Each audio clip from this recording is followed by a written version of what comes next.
हालांकि बहुत सारे तरीके हैं। इसके अलावा भी समाधि में प्रवेश करने के बहुत सारे रास्ते हैं। आप जिस चक्र पर जीते हैं, जिस लेवल पर जीते हैं, उसी लेवल से आप समाधि में प्रवेश कर सकते हैं। जो जिस चक्र पर जीता है, परमात्मा तक पहुंचने का वहीं से द्वार शुरू हो जाता है। जैसे उदाहरण के लिए, अगर कोई व्यक्ति रूट चक्र पर भी जीता है, राइट, हम कहते हैं कि रूट जो है सबसे लोएस्ट चक्र होता है, लेकिन रूट चक्र पर जीने वालों के लिए भी समाधि तक जाने का रास्ता है। वो जो समाधि है जो रूट से शुरू होती है, उसमें फिजिकल शरीर का उपयोग बहुत ज़्यादा किया जाता है, अर्थात शरीर के द्वारा अपने आप को तपा कर, अपने आप को न्योछावर करके, मर्ज करके हम समाधि में प्रवेश कर सकते हैं। ये जिसे हम सेवा कहते हैं, फिजिकल रूप से सेवा करना कहते हैं, ये सेवा शरीर से शुरू होती है। हमारे सिख साहिबान ने हमें बहुत कुछ सिखाया है इस मामले में, सिख गुरुजनों ने सिखाया है। आप सोच आपको शायद पता हो, सिर्फ उदाहरण देने के लिए मैं बता रहा हूँ कि वहाँ पर जैसे गुरुद्वारा साहब में जो जो कार सेवा जिसे बोलते हैं, मतलब हाथ पैरों से की जाने वाली सेवा, कार का मतलब यहाँ जो होता है हाथ पैरों से की जाने वाली सेवा, तो जिसे कार सेवा बोलते हैं उसका मतलब ये होता है शारीरिक सेवा। अब शारीरिक सेवा में मतलब यहाँ तक कि वो मिट्टी ढोना और तसले उठाना और सामान एक जगह से दूसरी जगह पहुंचाना, खेती करना, फिजिकली एक्टिव रहना, उस वे में वो भी एक द्वार है परमात्मा तक पहुंचने का। जो लोग रूट चक्र पर जीते हैं उनके लिए वो द्वार है। इसीलिए वो बिल्कुल बेस लेवल का द्वार है, लेकिन बहुत सुंदर है, वहां से भी प्रवेश होता है और खूबसूरत प्रवेश होता है। ये बात समझ पा रहे हैं आप? मेरी बात को पकड़ पकड़ पा रहे हैं मैं क्या कहना चाह रहा हूँ? वो भी द्वार है। यानी जो रूट चक्र पर जी रहे हैं उनको हम इग्नोर नहीं कर सकते कि वो लोग, उनको कुछ नहीं पता या उनके लिए परमात्मा का रास्ता खुला नहीं है। इवन जो आपको पता है कि ये जो पशु पक्षी या जो ये जानवर, जो ये बोझा ढोने वाले जानवर जो हैं, कहीं ना कहीं ये भी अपने तरीके से समाधि में ही प्रवेश करने की कोशिश कर रहे हैं। शायद आपको समझ हो या नहीं हो, मुझे नहीं पता, लेकिन बोझा ढोने वाला जानवर जो कि बैल है या फिर इवन दूध देने वाली गाय या फिर इवन भैंस या इस तरह के जो पशु है ना, ये भी अपने तरीके से परमात्मा का के से मिलने का ही एक प्रयास है ये भी। ठीक है, तो यहाँ से भी यात्रा शुरू होती है, स्वाधिष्ठान चक्र से भी यात्रा शुरू होती है, सैक्रल चक्र से भी यात्रा शुरू होती है। माफ करना ये वर्ड यूज करना पड़ रहा है, लेकिन संभोग से समाधि जैसा वर्ड आपने सुना होगा, यात्रा है वो भी। हालांकि अधिकतर लोग प्रोहिबिटेड कह के वो वर्ड यूज नहीं करते, बट वहां भी यात्रा होती है, समाधि की यात्रा है वहां से भी। तीसरा जो है मणिपुर चक्र। मणिपुर चक्र से समाधि की यात्रा बहुत आसानी से संभव है, बहुत अच्छे से, और अधिकतर लोग यहाँ से यात्रा करते हैं। जिसमें जो मणिपुर चक्र का मतलब है कि ये जो चक्र है मणिपुर, ये यहाँ से यहाँ से हमारे शरीर की जो अधिकतर नाड़ियां हैं, 72,000 नाड़ियां लगभग, वो यहाँ से गुजरती हैं नाभि के आसपास से। तो नाभि से वहां प्रवेश करना आसान हो जाता है, क्योंकि एक ऐसा पॉइंट है जिससे शरीर के सभी अंगों को कंट्रोल किया जा सकता है। तो वो भी एक द्वार है परमात्मा तक पहुंचने का, खूबसूरत द्वार है, बहुत सुंदर है भी। आपने एस्ट्रल ट्रेवल के बारे में जैसे सुना होगा, एस्ट्रल ट्रेवल भी सबसे ज्यादा अगर कहीं से होता है तो वो मणिपुर चक्र से करना आसान होता है कंपैरेटिवली। नाउ सिमिलरली, और जो और जो इसके अलावा रास्ते हैं वो हृदय चक्र है, जैसे उदाहरण के लिए। अब हृदय चक्र से जो यात्रा करते हैं उनके लिए वो प्रेम वाली यात्रा, मतलब कि जो प्रेम लेवल पर जीते हैं, जिनका मन प्रेम में ज्यादा रमता है, तो प्रेम समाधि घटित होती है। ठीक है, थर्ड लेवल पर मैंने एक चीज बतानी जो भूल गया, वो ये था कि मतलब मणिपुर चक्र से, मणिपुर चक्र में जब आप वो सेवा भाव से अपना दान पुण्य करते हैं, ये भी परमात्मा से जुड़ने का ही एक तरीका है। पैसा जब आप लगाते हैं किसी चीज में, तो जहां पैसा जाता है, क्योंकि मणिपुर चक्र का मतलब यही है। मणिपुर चक्र का मतलब जहां पर आपका कॉन्फिडेंस, आपके विचार, आपकी कर्मठता, ये मणिपुर चक्र से आती है। शरीर के अंदर जो स्ट्रेंथ आती है, ताकत आती है, मणिपुर चक्र से आती है। Will power, decision making power, ये मणिपुर चक्र से आती है। अगर मणिपुर चक्र स्ट्रांग होगा और वहां से अगर आपका स्ट्रांग है, पैसा है या और चीजें हैं, स्ट्रेंथ है, तो उसका उपयोग कीजिए परमात्मा तक पहुंचने के लिए। जिस हद तक किया जा सकता है कीजिए। हमारे संत जनों ने, गुरुजनों ने हमें हर तरीके का रास्ता बताया है कि आप हर द्वार परमात्मा तक लेकर जा रहा है। कोई ये ना समझे कि मैं इस तरीके से नहीं पहुंच सकता। जिन्होंने अपने आप को, धन को भी कुर्बान किया है, वो भी परमात्मा तक पहुंचे हैं। ठीक है, इसी तरह से हृदय, ये बहुत सुंदर द्वार है। प्रेम में डुबकी लगाना बहुत सुंदर द्वार है परमात्मा तक पहुंचने का। मीराबाई का उदाहरण सभी को पता है। अन्य भी बहुत लोग भक्ति भाव में पहुंचे हैं परमात्मा तक आसानी से। आप देखो, जो ये लोग वृंदावन में या इस तरह की अन्य संस्थाओं से जुड़े हैं, जो राधे राधे गोविंद गोविंद गाते रहते हैं, ये भक्ति भाव में पहुंचते हैं। वो गाने में इतने रम जाते हैं, इसमें खो जाते हैं कि उन्हें अपनी सुध बुध नहीं रहती। तो ये भी परमात्मा तक पहुंचने का एक ढंग है। कभी आपने डुबकी लगाई है ये वाली? जस्ट पूछ रहा हूं। कभी आपने राधे राधे करते हुए डुबकी मारी है या नहीं मारी? जिन लोगों ने मारी है जरा हाथ खड़ा करें। हाँ जी, ये जरूरी है और सुंदर है, लगनी भी चाहिए ये डुबकी। हर चक्र का उपयोग कीजिए, क्योंकि कभी कभी ऐसा नहीं है कि मैं जब कह रहा हूं कि भाई रूट चक्कर पर जीने वाले लोग, हो सकता है आप भी कभी रूट चक्कर पर जीते हो, हम भी कभी रूट चक्कर पर जीते हैं। कभी तो जीते हैं, कभी तो मन इतना बेस लेवल पर उतर आता है ना, शरीर जब तंग करता है। मतलब योग समझ रहे हैं मेरी बात को क्या है? जब शरीर सबसे ज्यादा तकलीफ में हो, कमजोर हो, परेशान हो, या इवन स्ट्रोंग हो, जिस भी अवस्था में हो, आपने वो सेक्रीफाइस कर दिया परमात्मा के लिए, वो समाधि हो गई। जहां उसकी लिमिट क्रॉस कर दी, वो समाधि हो गई। ठीक है, शरीर नहीं मान रहा कि मैं सेवा करूं। हम एक बार, मुझे अच्छे से याद है, मैं अपने गुरुदेव से दर्शन करने के लिए गया, और बहुत लंबा सफर होता है यहाँ से एमपी की जिस जगह पर हम जाते हैं। तो वहां पर फिर एक पहले गाड़ी, फिर एक से बाद बस, उसके बाद फिर एक पर्सनल व्हीकल, और फिर ऐसे कई 4-5 व्हीकल करते कराते। और जब वहां पर पहुंचे तो मतलब बहुत थका हुआ शरीर था। हमने सामान रखा ही होगा, और बस ऐसे रखा, और वहां से कोई पर्सन खड़ा है, ए भगत जी आ गए हो? चलो चलो चलो, वहां पर सेवा चल रही है। हम बिल्कुल थके, हमने सोचा था कि बस एक बार जाके थोड़ी देर आराम करेंगे, फिर देखेंगे भाई दुनिया कहाँ पर है क्या नहीं। जैसी सामान रखा, गुरुदेव का आदेश आया वहां से कि चलो। और इतनी भारी भरकम सेवा, मतलब जैसे तसले उठाए जा रहे थे एक स्थान से दूसरे स्थान तक ऐसे, तो मजदूरों को ना लगाकर जो सेवादार थे उनसे सेवा करवाई जा रही थी। हमें वहां खड़ा कर दिया। जिस शरीर में 1 मिनट की भी ताकत नहीं थी, उस शरीर से उन्होंने कम से कम 2 घंटे सेवा करवाई, और खूब जम के, मतलब हड तोड़ सेवा जिसे बोलते हैं ना, वैसी वाली खूब सेवा करवाई। ये क्या है? आपकी शरीर की कैपेसिटी को क्रॉस करवाया जा रहा है। जिन लोगों ने शरीर के लेवल पर भी अपने आप को कुर्बान किया है, ये लोग भी पहुंच जाते हैं। इसलिए आपको सिर्फ एक साधन बता रहा हूं, तो सारे साधन ट्राई करके देखना। समाधि का मतलब यही नहीं कि हम लेट के समाधि करेंगे ऐसी। प्रेम में भी समाधि घटित होती है, सेवा में भी समाधि घटित होती है। हमें बहुत अच्छे से याद है, तसले पकड़ाते पकड़ाते मन के अंदर जो सिमरन चल रहा था, और इतनी लगन थी उसमें, एक समय एक भी विचार मन में नहीं था उस समय की कुछ और चीज भी होती है, क्योंकि मन तो खोया हुआ था इस बात के अंदर भी, कभी नींद आ जाती है ऐसा होता। लेकिन वहां पर ये लगन थी कि ये तसले जब पूरे हो जाएंगे, तो फिर गुरुदेव की कृपा होगी, गुरुदेव आएंगे, दर्शन देंगे। बात सिर्फ सिर्फ कहने के लिए कि इस तरीके से भी आप परमात्मा से मिलने का उपाय कर सकते हैं। समझिएगा इस बात को, जब मैं समाधि कह रहा हूं, तो समाधि में गलत फहमी में मत पड़ना कि केवल और केवल जो लोग आंखें बंद करके बैठे रहते हैं यही समाधिस्थ होते हैं।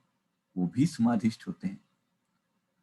मैंने मैंने यहाँ तक भी मतलब देखा है, सुना है कि जो घोड़े घोड़े घोड़ों को जो जो जो काम लगे हुए थे, हालांकि उनकी हमें लगता है कि उन्हें समझ नहीं है, लेकिन ऐसी भी अवस्था हमने देखी है जहां भक्तों ने परमात्मा से ये जन्म मांगा है कि मैं घोड़ा बनकर अपने गुरु की सेवा कर सकूं।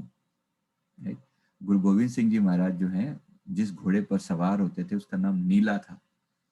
वो घोड़ा, जहां तक मैंने सुना है कि वो घोड़ा पिछले जन्म का एक बहुत बड़ा तपस्वी था, और उसने तप करके ये वरदान मांगा था कि मैं गुरु की सेवा में लग सकूं और मेरा मेरे उनकी सेवा करके अपने सौभाग्य मना सकूं, अपने जीवन को सफल कर सकूं। ये भी एक रहमत है, ये भी एक ब्लेसिंग है। तो आप सोच सकते हैं, एक तपस्वी घोड़ा होने का वरदान मांग सकता है क्या? क्यों? गुरु की सेवा के लिए अपने आप को कुर्बान करने का एक रास्ता। योग समाधि समझ लेना, समाधि मतलब कुर्बानी, समाधिष्ट हो जाना। अब आप नहीं बचे, यू आर नो मोर। समाधि किसकी बोलते हैं हम अगर अगर दूसरी भाषा में सुनते हैं कि ये फलाने की समाधि है, लगते हैं ना, वो पत्थर सा रखा होता है बड़ा सा, क्या है इसका मतलब? समाधि मतलब गौन, क्या समझ में आया? हाँ जी, मेरी बात समझ पा रहे हैं मैं क्या कह रहा हूँ? समाधि का मतलब क्या हुआ? अपने समाधि का आप मतलब left the body and you are hmm, in वो समाधिष्ट हो गया, वो is gone, he is no more. समाधि, ये जो हम अवस्था प्राणी की कोशिश कर रहे हैं, चाहे थोड़ी देर के लिए भी हम भी नो मोर होने की कोशिश कर रहे हैं। अभी तो मोर है ना, मोर से नो मोर कब होंगे? जब अपने अपने आप को किसी लेवल पर कुर्बान करेंगे। तो वो नो मोर होने की अवस्था कैसे आती है, मैं आपको अलग अलग तरीके बता रहा हूँ। जस्ट इन केस कभी आपके मन में एक बात ना अटक जाए कि भाई ये जो लेट के कर रहे हैं केवल इतनी समाधि है, ऐसा नहीं है। एक सेवादार को समाधि घटित होती है। मेरे गुरुदेव ने एक बार मेरी सेवा लगाई थी जोड़ा घर में ही, मतलब वहां पर, और जूते उठाकर इतने सारे थे वहां पर, मतलब हमें ट्रांसफर करने थे यहाँ से वहाँ, कुछ कुछ प्रॉब्लम थी। मतलब जोड़े ढो ढो के ना हमारी हमारे को करीब करीब 1.5-2 घंटा लगा उस चीज के अंदर। और समझ लीजिए कि विचार शून्यता तो अपने आप आ ही जाती, इतनी शरीर के अंदर, जैसे सारा दिन सेवा करने के बावजूद भी तो शरीर में इतनी हिम्मत नहीं थी, लेकिन फिर भी वो सेवा करवाई गई। इसका मतलब है कि वो इसीलिए करवाई जाती है, इसीलिए करवाई जाती है ताकि आप बियॉन्ड जा सको शरीर के।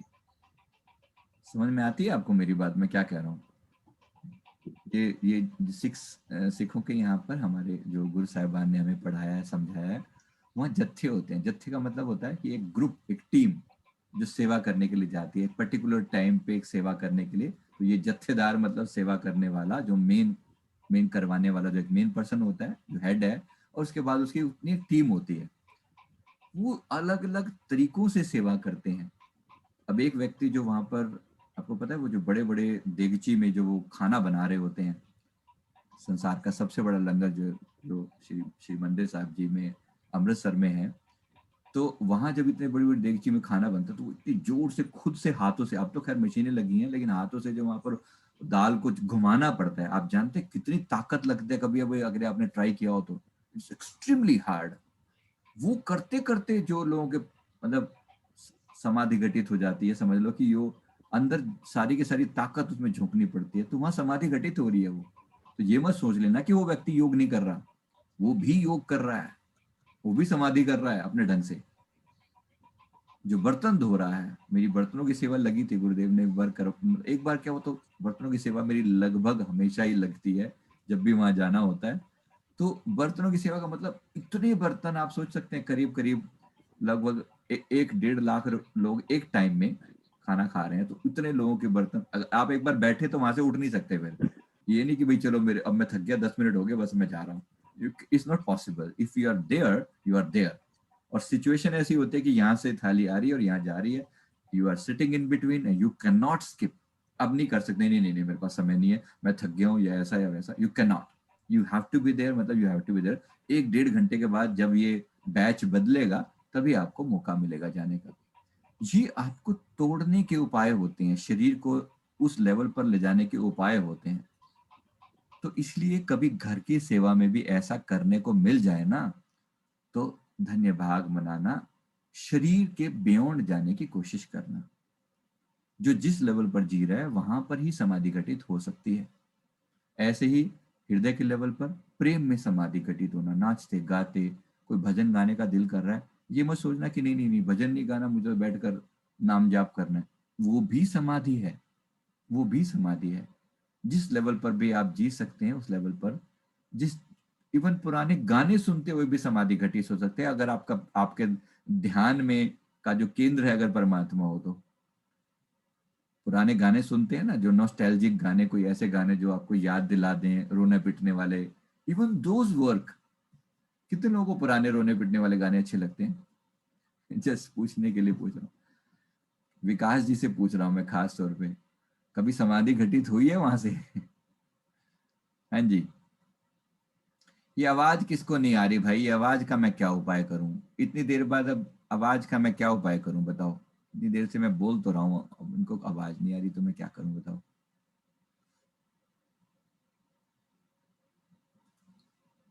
आवाज को बोला तो है इनको,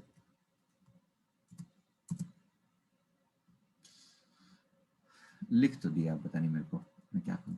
सो ये जो अलग अलग रास्ते हैं, आपको जो खास तौर पे गाने सुनते हुए भी, अगर आपकी इंटेंशन क्लियर है कि मुझे क्या करना है और क्यों करना है, तो ये गाने आपको उसी लेवल पर पहुंचा सकते हैं जहां आपका अस्तित्व ना रहे, आप पूरी तरह खो जाएं। आप जानते हैं शराबी भी शराब पी के क्या करने की कोशिश कर रहा है? अपने लेवल पर तो वो भी समाधि में ही जाना चाहता है, जाना वो भी चाहता है, ये अलग बात है, उसका रास्ता हो रहा है। और एक जुआरी भी जुआ खेल के क्या करना चाहता है, वो भी वही कर रहा है। एक मोटरसाइकिलिस्ट, जो ये लोग थ्रिलर जो होते हैं, जो थ्रिल्स में जिनका विश्वास होता है, आप जानते हैं ये भी क्या कर रहे हैं? तेज बाइक चला रहे हैं, वो 150 किलोमीटर की रफ्तार से भाग रहे हैं। क्या हो रहा है? थ्रिल, मजा आ रहा है, एक्साइटमेंट पैदा हो रही है। ये सब समाधि के अलग अलग रास्ते हैं। तो इसके लिए कुछ फंडामेंटल कुछ लोगों के मन में चल रहे थे, मैं इसीलिए नहीं बोलता हूँ। जब मैं बोलता हूँ इसका मतलब है कि किसी के मन के भाव क्लियर करने के लिए राम कहानी इतनी सभी सारी समझाई जाती है। चलिए अब हम आगे की अपनी यात्रा पर चलते हैं। हम समाधि में कैसे प्रवेश करें, हमारे लिए सबसे बड़ा टॉपिक ये है। हमारे पास बहुत सारे साधन है। एक सबसे सुंदर साधन होता है शरीर को खाली करना। शरीर के योग निद्रा one of the best way है वहां तक पहुंचने का। योग निद्रा, अगर आपने कभी ट्राई किया हो, नहीं किया हो तो कर लें, आज ही कर लेते हैं। योग निद्रा के थ्रू आप समाधि में एंटर कर सकते हैं, बड़ी इजीली कर सकते हैं। योग निद्रा का मतलब सिंपली क्या होता है? योग करते करते योग निद्रा में एक एक पार्ट पर फोकस करते हैं, शरीर के एक एक अंग पर फोकस करते हैं, और अपने मन में इंस्ट्रक्शन देते जाते हैं कि ये वाला पार्ट रिलैक्स हो रहा है, ये वाला पार्ट रिलैक्स हो रहा है, तो उससे आपका ध्यान हट जाता है। शरीर के सारे अंगों को इंटरनली हम स्कैन करते जाते हैं और हर पार्ट को रिलैक्स करते जाते हैं। थोड़ी ही देर में एक ऐसी अवस्था आ जाती है, जो शरीर सो गया लेकिन आप जाग रहे हैं, तो वो समाधि घटित हो जाती है। ये बात समझ में आ रही है? मैं फिर रिपीट कर रहा हूँ, शरीर सो जाए लेकिन आप ना सोएं, आप भीतर जागते रहें, तो वो समाधि है। किसी भी चीज से अगर आपको ऐसी अवस्था आती है, तो उस अवस्था को पकड़ लें। जरूरी नहीं कि जो मैं यहाँ करवा रहा हूँ केवल इतना ही तरीका है, तरीका कोई भी हो सकता है। अब ये जो बाकी सब लोग करते हैं, ध्यान क्या है? ध्यान है निर्विचार अवस्था तक पहुंचने की कोशिश करना। ठीक है, निर्विचार अवस्था तक पहुंचने की कोशिश करना ध्यान है, और उसी अवस्था में टिक कर खुद को खो देना समाधि है। अभी कुछ कुछ फंडा क्लियर हुआ? ठीक है, कोशिश करना, ध्यान से समाधि घटित होती है फाइनली। पहला स्टेप ध्यान ही है। तो ध्यान करते करते करते एक ऐसी अवस्था आ जानी चाहिए जब ध्यान में आप बिल्कुल अपने अस्तित्व को, पहले तो निर्विचार हो जाए, निर्विचार होकर एक ऐसी अवस्था आ जाए जहां अपने आप को आप लीन कर दे कि now I surrender. I surrender, जैसे आप सरेंडर होते हैं तो फिर समाधि घटित होती है। समाधि इज काइंड ऑफ नींद where the body is totally sleeping, but the internal senses, internal आपका जो consciousness है, the consciousness is totally awake। वो जाग रही है अंदर से कॉन्शियसनेस, और बाहर से शरीर सो रहा है, तो ये समाधि है। अभी बात समझ में आ रही है? कि भी किसी भी घटना में आपने ये अनुभव किया होगा कि शरीर सो जाता है और आप भीतर जागते रहें। कोई भी तरीका इसके लिए लगाया जा सकता है तो आप लगा सकते हैं, एनीथिंग। सो आइए अब हम इसमें यात्रा करते हैं। आज जो हम यात्रा करेंगे, बॉडी को स्कैन करते करते करते एक अवस्था में जाएंगे जहां पर समाधि घटित होगी, जहां बिल्कुल शून्यता आ जाएगी, and then will jump into samadhi. चलिए कोशिश करते हैं। पहले कैथारेसिस से शुरू करेंगे और फिर आगे की यात्रा